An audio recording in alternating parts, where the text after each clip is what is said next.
Whose job is it to fact-check the candidates? The executive director of the Commission on Presidential Debate says it's not the moderator's responsibility.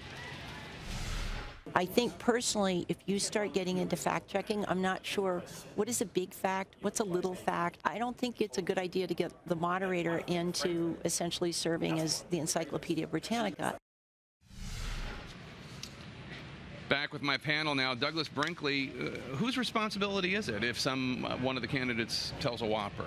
I think it's up to the candidates. I think the moderator can only do so much. Yes, Candy Crowley famously intervened, on a debate a former cycle ago.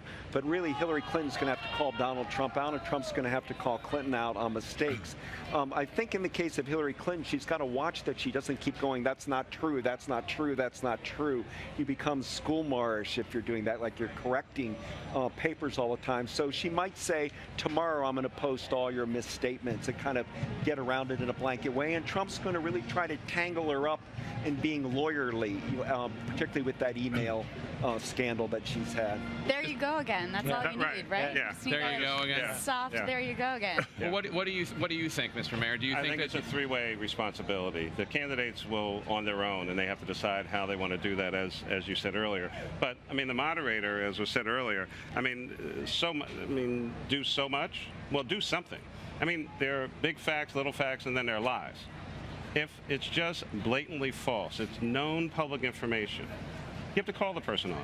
So all three, in my view, have a responsibility. You just can't let somebody run up there and say whatever they want and leave it to the public to go on Google on the break, and there are no breaks. So what are you talking about? Tim, I mean, in the past, it has happened that, for instance, when Gerald Ford infamously said that Poland was not under Soviet rule, the person asking the question kind of tried to get him to are you sure about that? Or, That's why I think that the moderator shouldn't fact-check, but should ask follow-ups and be certain that the question is answered and that the candidate's answer is clear.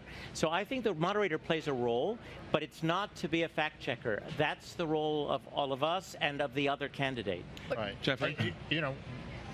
Who was telling the truth, to take off from the mayor's suggestion here? Let me just give you a recent incident here, the whole birther situation.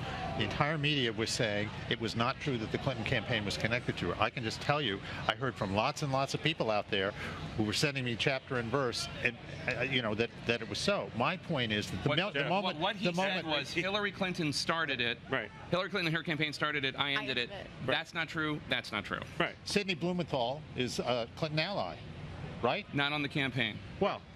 Right, Jake, see, this is what I'm saying. This is what. But it's a fact. It is a fact that he is a total ally of hers, and you read these emails, and they're buddy all the time. The accusation was that the campaign did it. Wait. Jeff, I don't want to say. The accusation was that Hillary Clinton did it. I'm trying to illustrate something. Whoa. Jeffrey, the larger point about birtherism, it was started in 2004 by this person in Chicago named Andy Martin, and that's how it actually started. Right. Just FYI. I'm not talking about birtherism per se here. What I'm trying to illustrate is the moment a moderator gets into that, you are going to have people all over the country forget the issue, saying, well, this is true.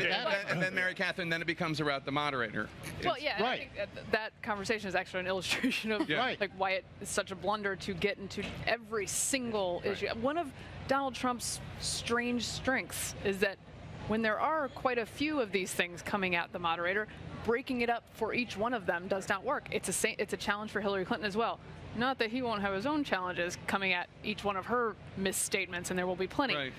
But I think that's one of his strengths, actually, is to sort of blast them, and then you can't correct every one of them, and a moderator would get really bogged down. Jake, we're going to give someone the highest, most powerful office in the world. What we need to see tonight is how they respond on their own when the unexpected comes up, when somebody throws something in your face, when they try to pull a fast one on you. We need to, if you're going to go in an Oval Office with Putin, you damn well ought to be able to handle the other. So they don't need the help of Lester Holt, is the point you're making. I think he can be the lion tamer. I think he can sort of keep him down from shouting too much. But this is about the candidates, not about the moderators. Exactly. The two best moderators we've had, in my judgment, in recent years have been Jim Lehrer and Tom Brokaw, and they both come down strongly on the side. The moderator is a facilitator, not a fact checker. And yet, Kirsten, there does exist such a thing as empirical fact. There does, and I think that the Trump campaign has actually done a pretty good job of sort of suggesting that, you know, Lester Holt's out to get them, and the media is not going to be fair to them. They also called him a Democrat when he's not one. He's a Democrat when he's not a Republican. And then I also think to a certain extent the media is kind of buying into this idea that she's going to be this school marm by fact-checking him. And the truth is, if he is standing up there, again, we want to talk about empirical facts. The New York Times just looked at 1 week of him and found 31 things that he said that were empirically false. 31 things in 1 week. So if that's what he's going to do, like what Mary Catherine is saying, just throwing stuff at the wall that are not correct, and Hillary Clinton corrects him, I just hope that people in the media aren't going to try to cast her as some sort of, you know, Tracy Flick, know-it-all, you know, which I think is kind of the setup, because you can't just stand there when somebody's saying things that aren't true. Great movie, Elections.